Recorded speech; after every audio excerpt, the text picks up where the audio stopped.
It's that time of year again where the ground is getting softer, the fairway is getting a bit wetter, and all of a sudden your ball striking is not as good as it was in the summer months. Now, the truth of it is that it's not the softer ground conditions causing your poor ball striking, it's just revealing it.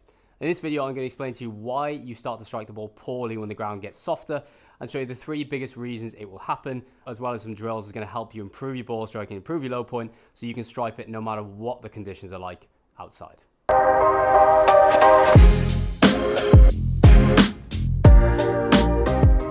So let's start with why is it that your strike gets worse when you get onto softer ground conditions? Well, it all comes down to your low point. Now, very simply, using the hula hoop as a demonstration, your low point, if we can imagine the golf swing as a circle, the black line is the lowest point of that circle.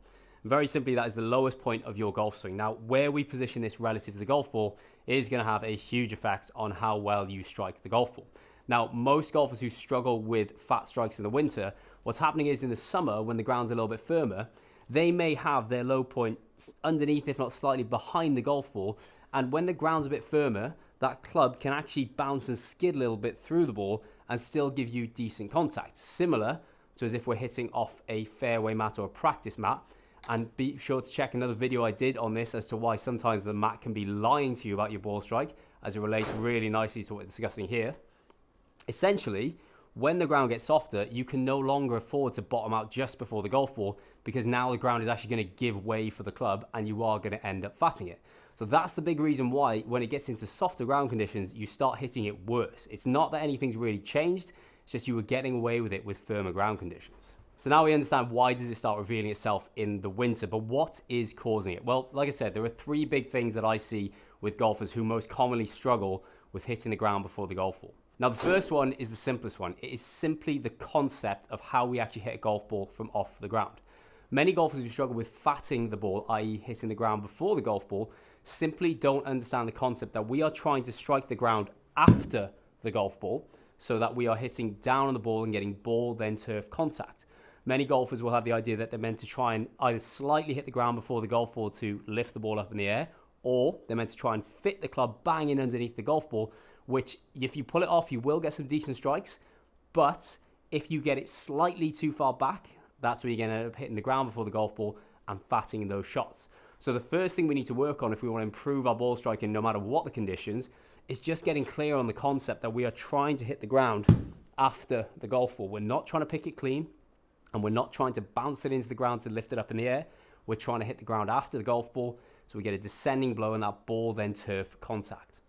Now, just understanding that concept alone and changing your intention of trying to hit the ground after the golf ball could be enough to help you improve your strike no matter what the lie. But some really simple drills that we can do to help with this, one of which is just taking a tee and placing the tee about 2 golf balls after the golf ball. And very simply, all we're going to do is we're going to hit shots with the intention of hitting the ball and then taking out the tee. So hitting the ball and then hitting the tee, as opposed to players who typically want to try and, let's say, hit underneath or hit slightly before and try and scoop it up, where they would actually go above the tee on the way through. So just hitting shots, trying to hit the ball and then the tee.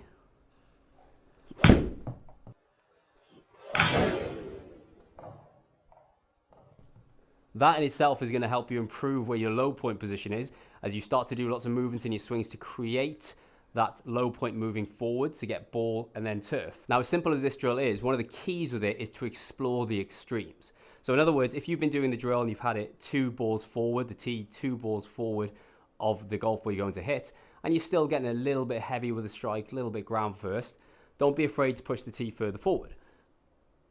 So instead of 2 balls forward, I'm going to put it 3 balls forward. If you were previously hitting the ground before the golf ball, simply by shifting that intention extremely forward is going to be helpful for shifting that low point forward to get the proper strike that we would be after. So we understand the concept now. We know we've got to hit the ground after the golf ball, not underneath it or slightly before it. We're trying to hit the ground after the golf ball. Once we've got that concept though, we may still be struggling to actually get that ball then turf strike. The next big piece that I see with many golfers out there who struggle with ground before ball contact is simply their ball position. So if we go back to the idea of the golf swing being a circle, I would set up in my golf swing with the ball more towards the center of my stance, in the middle between my feet. The reason we do this is because essentially in setup, the low point of the golf swing is underneath your left shoulder. So by putting the ball further back in my stance, I'm creating a vote, as it were, for wanting to hit ball and then ground as I strike the golf ball. Golfers who struggle with hitting fat shots, the common error I would see, I'm just going to use the alignment stick to demonstrate this, is simply a scenario where they have the ball too far forward in their stance. So as the ball moves closer and closer towards that lead shoulder, we're essentially removing the downwards part of the golf swing going into the golf ball, meaning that we're increasing the likelihood that we're going to bottom out early and hit the ground before the golf ball. So I'm just going to give you a quick demo here to represent the differences in the ball position and how it has an effect on the low point here. So you can see up on the screen there, I've got the low point distance number on TrackMan. Anything with a B would tell us that the low point is before the golf ball. Anything with an A would tell us the low point is after the golf ball. So the first set position I'm going to take, I'm going to have that ball position much too far forward, much too close to that lead foot.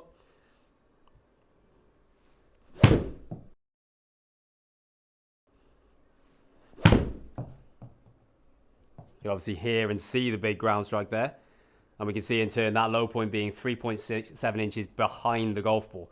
Most likely we're going to hit the ground before the golf ball and get that big fat, well, mud splattered everywhere fat that we see on the course at the moment.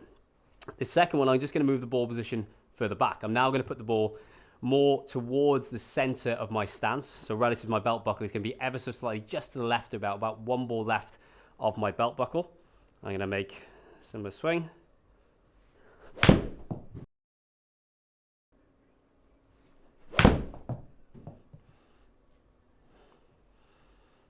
So now you can see the difference there, the low point shifting after the golf ball, 1.8A, meaning that I've got the low point after the golf ball, meaning I've hit down on the golf ball and got that ball then turf contact. So that ball position change is huge if you want to be able to strike ball and then ground. Now the ball position error can be a bit of a sneaky one as it can drift throughout the season. So for this one, we're going to be doing what I call the T station. And very simple, we're just going to be bringing awareness to where our ball position actually is in our stance. So I'm going to take 2 sticks or 2 clubs. I'm going to place the first one on the ground as a ball to target line reference. So essentially I'm going to run that just outside of the ball I'd be hitting to help me with my alignment. And then the second alignment stick, I'm going to run that perpendicular to the stick on the ground, pointing at the golf ball like so. Again, leaving a bit of space between the stick and the golf ball so I can actually hit my shots. Now, the whole reason we would do this is that this now gives me clear feedback on where the ball is between my feet or in my setup, as it were. So if we were a player who had the ball position much too far forward, we would obviously see that the alignment stick is too close to the lead foot. So instead then we could readjust, ensure that we've got that alignment stick, which represents the ball position, just one ball left of my belt buckle. It's a good starting point for mid-irons, as this helps us create that downward strike. As the clubs get longer, the ball may begin to shift further forward in stance a little bit, but starting point 6, 7 iron and down, so 8, 9 pitching wedge, etc., we'd want that ball position on the belt buckle, if not slightly ahead of it from there. So a simple awareness drill here to help us ensure that we are setting up correctly to help us get the low point after the golf ball and get that ball then turf contact. So we've nailed the concept. We now know we are standing and setting up in a way that is going to help us hit the ground after the golf ball. What is the final reason so many golfers will hit the ground before the golf ball and get that horrible muddy fat out on the course? It is the weight shift. So in a golf swing, we always want to be seeing our weight shifting forward and through the golf ball as we strike it. We should really be striking the golf ball with our weight predominantly on our lead foot, as that helps push the low point further forward. Golfers who would struggle with hitting the ground before the golf ball typically would be striking the ball with their weight more towards their trail foot, meaning of course the low point is further back, more likely to hit the ground before the golf ball. Now when it comes to hanging back, as it were, your weight being on the trail side as you strike the golf ball, there are a few different reasons why golfers may do this, but this is the biggest one I see in my day-to-day coaching. So the biggest error I'll see when it comes to weight shift is golfers very simply just spend too much time going on to their trail side in the backswing. In other words, they're shifting their weight to the trail side for too long in their backswing, meaning as they're reaching the top, they have almost got all of their weight on their trail side, which now is going to make it incredibly difficult for them to actually get back far enough forward to get the low point forward and be able to hit that ball and then turf contact. Now, a lot of the time, this sway, if you like, this excessive shift of the weight to the trail side comes from the fact the player is not turning effectively through their pelvis. If we were turning effectively through our pelvis, we would find that we'd stay more centered and that our weight would start to get back to the lead side earlier in the downswing or earlier in the golf swing, meaning we'd be able to get the weight further forward and be able to hit ball and then turf and get those pure strikes no matter what the ground conditions are like. So the drill for this one, we're going to be using the alignment stick again.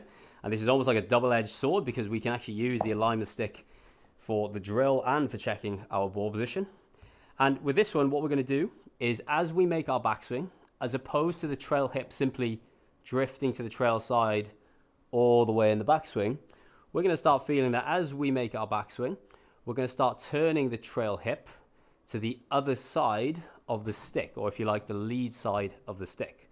So as I'm making my backswing, I'm going to start turning it. So my right leg will start to lengthen, my hips will start to turn, and my weight will start to move back onto the lead side earlier in the golf swing. This now means as I'm reaching the top of my golf swing, I'm already starting to move back towards the golf ball, which helps me create that low point later on and that ball then turf contact.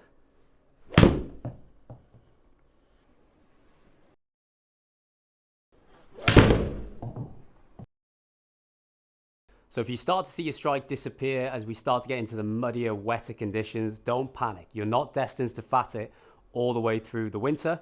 Let's make sure we're clear on the concept of hitting the ground after the golf ball. We've nailed the ball position by becoming aware of where it actually is in our stance with the use of alignment sticks.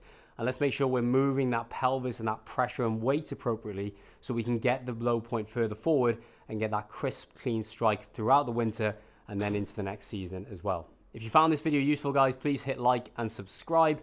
And if you are interested in some more detailed help with your golf swing, I'm offering free swing analysis over on my Skillist profile. You can find the link in the description below.